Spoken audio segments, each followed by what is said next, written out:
तो मेरा एक स्टूडेंट था, बड़ा होनहार स्टूडेंट था। लड़के में एक आग सी थी, क्लास में आता था, बाबा साहेब अम्बेडकर की बात करता था। और जब उसका सिलेक्शन हो गया आके मेरे से मिला, मैंने कहा बेटा गर्व है मुझ पे, बस भूलना मत तुम कहाँ से आए हो। ये लोग बड़े शहरों में जाके भूल जाते हैं, तुम भूलना मत। नहीं सर, कभी नहीं भूलेंगे। हरियाणा के एक बड़े शहर की अफसर कॉलोनी में रहता था। उसके घर गया, मैंने देखा कि ना बाबा साहेब की कोई तस्वीर, ना उस सब चीज़ों का जिक्र में। तो उसने कहा सर देखो, मेरी वाइफ को ये सब अच्छा नहीं लगता, बड़े घर से है, उसी समाज से थी, किसी दूसरे समाज से नहीं, बड़े घर की है, और वो कहती है अफसरों की तरह रहा करो ना। बार बार जब तुम अम्बेडकर अम्बेडकर करते हो, हर कोई हमारे को कहता है कि अच्छा तुम इस वर्ग से हो, हमारे ऊपर छाप लग जाती है। ये समाज का मैल जल्दी से खत्म नहीं होगा। ये जो दूसरों से मैला साफ करवाते हैं ना, सबसे ज्यादा मैल इनके अंदर है, मन के अंदर है, तन में नहीं है, मन में मैल है।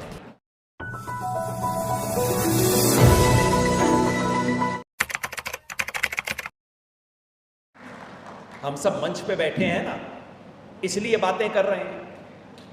अगर ये मंच ही चला गया और ये माइक मेरे हाथ से निकल गया, तो फिर मैं आप लोगों से कैसे बात करूंगा। तो पहला सवाल तो आज इस जमीन को बचाने का है जिसके ऊपर आज हम बैठे हैं।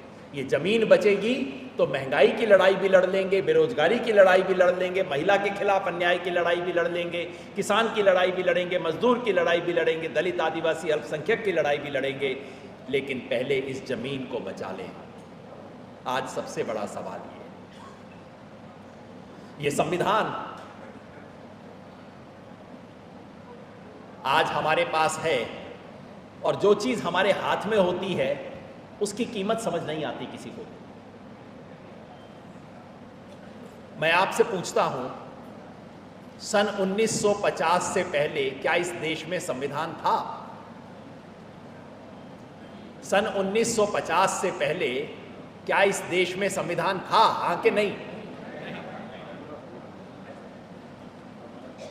आपका जवाब है नहीं। ये जवाब सही भी है, गलत भी है।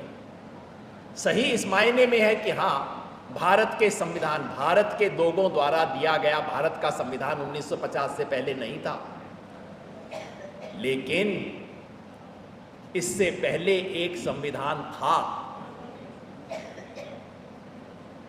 वो संविधान अंग्रेजों के समय भी लागू था, मुगलों के समय भी लागू था, और उससे पहले के राजाओं के समय भी लागू था। और वो संविधान था मनुस्मृति का संविधान। उस संविधान के तहत आप सब लोग जो कुर्सी पे बैठे हो, उन्हें कुर्सी पे बैठने की इजाजत नहीं थी। मेरे जैसा आदमी जो पढ़ता है, लिखता है, बोलता है, मुझे पढ़ने की आजादी नहीं थी, बोलने की आजादी नहीं थी। इस देश में हर व्यक्ति बराबर नहीं था।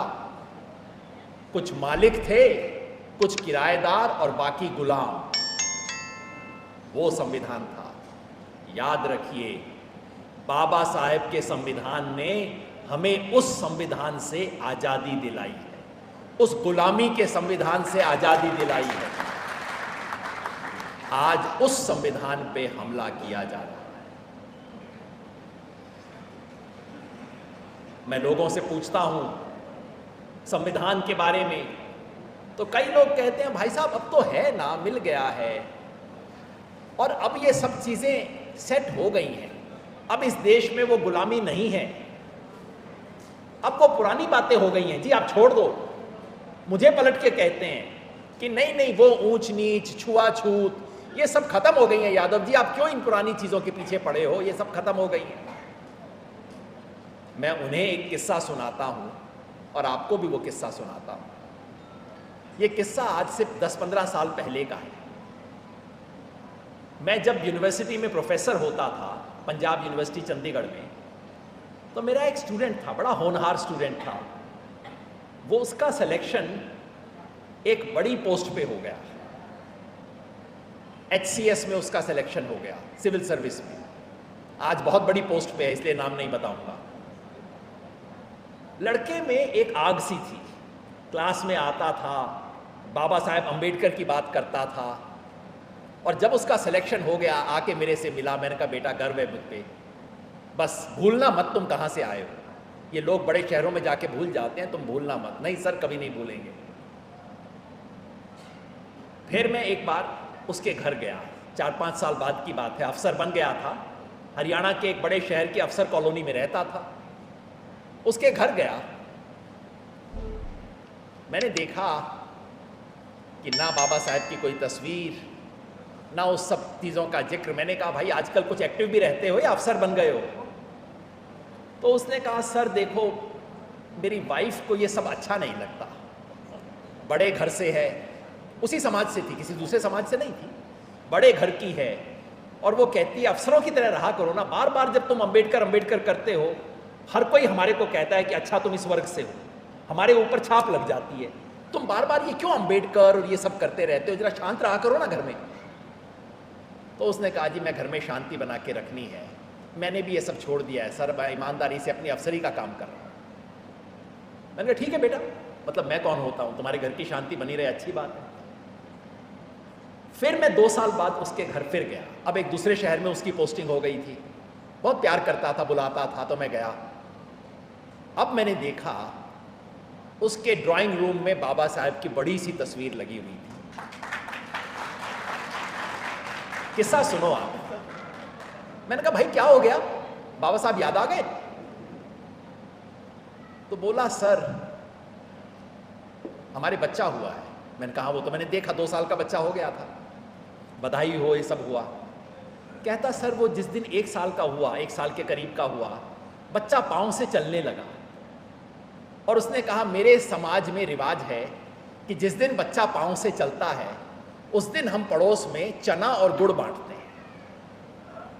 तो हमारा बच्चा चलने लगा, मैंने और मेरी वाइफ ने जाके खुशी खुशी पूरी ऑफिसर्स कॉलोनी में चना और गुड़ बांटा, बड़ा खुश हुए। लेकिन सर शाम को जब हम इवनिंग वॉक के लिए निकले, हमने देखा सब लोगों ने वो चना और गुड़ नाली में फेंका हुआ था।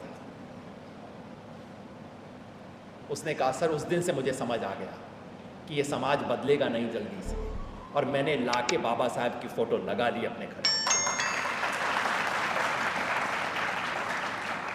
मैं किस लिए कह रहा हूं, ये समाज का मैल जल्दी से खत्म नहीं होगा।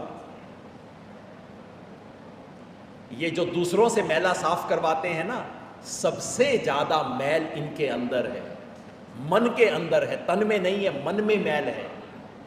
और इस मैल की सफाई करना इस संविधान का सबसे बड़ा काम। जब तक ये मैल साफ नहीं होगा तब तक बाबा साहब का संविधान हमें चाहिए।